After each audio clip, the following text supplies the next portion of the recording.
নমস্কার। কবিগুরু রবীন্দ্রনাথ ঠাকুরের প্রশ্ন।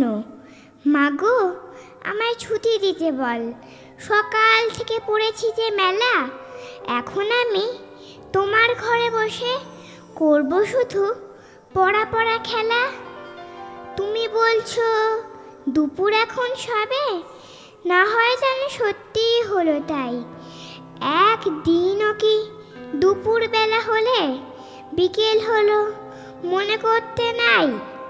আমি তো বেশ ভাবতে পারি মনে, সূর্য ডুবে গেছে মাঠের শেষে।